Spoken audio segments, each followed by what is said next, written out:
প্রতিজ্ঞা ধারাবাহিকে দেখা গেল যে মন্দির থেকে ফেরার পথে অভি ছুটিকে বলল এখন নামো। তখন ছুটি বলল কেন নামবো আমি এখানে, এখানে তো আপনার বাড়ি না। তখন অভি বলল এত প্রশ্ন করবেন না, নামতে বলছি নামে।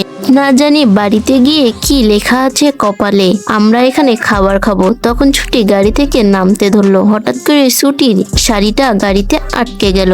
রাস্তায় দাঁড়িয়ে অভি ছুটি তর্ক করছিল, হঠাৎ করে একজন বৃদ্ধ লোক বলল চুপ করবে না, চুপ করাবে। নতুন বিয়ে করেছো, এখন থেকে বইয়ের কথায় উঠা বসা করা শুরু করো, তাহলেই সংসার সুখের হবে।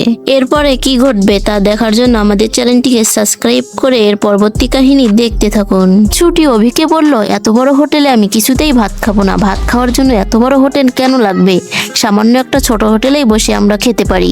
অভি ছুটিকে বলল এখন কি খাবার নিয়েও তোমার সাথে আমাকে ঝগড়া করতে হবে? আমি ভালো করেই জানি কিভাবে খাবার খাওয়াতে হয় মানুষকে।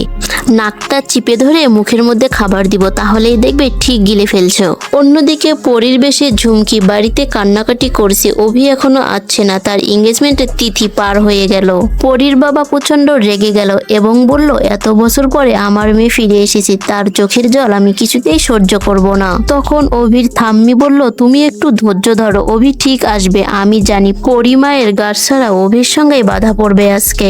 এ কথা শুনে ঝুমকি মনে মনে বলল আমি তো পরী নই, আসল পরী তো ছুটি। ঠাম্মি ঠাকুরমশাইকে বলল ঠাকুরমশাই এরপরে আর কোন তিথি আছে, সেই তিথিতেই অভি দাদু ভাই আর পরী দিদি ভাইয়ের এঙ্গেজমেন্ট করা হবে।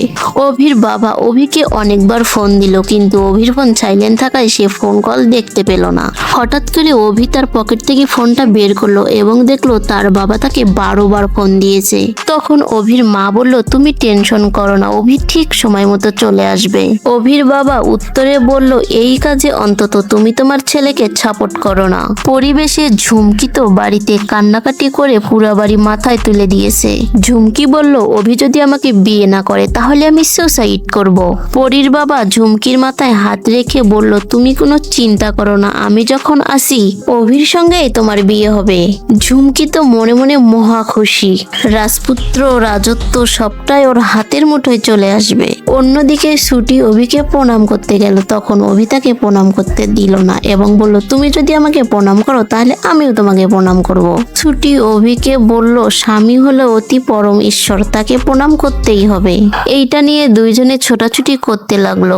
তখন ছুটির সাবিত্রীদি লাঠি নিয়ে আসলো এবং বলল আমার ছুটিকে তাড়া করা হচ্ছে, এই লাঠি দিয়ে আজকে আমি তোমাকে একবারই মারবো। তখন ছুটি দৌড়ে গিয়ে লাঠিটা আটকালো এবং ছুটি অভি দুজন কাছাকাছি আসলো।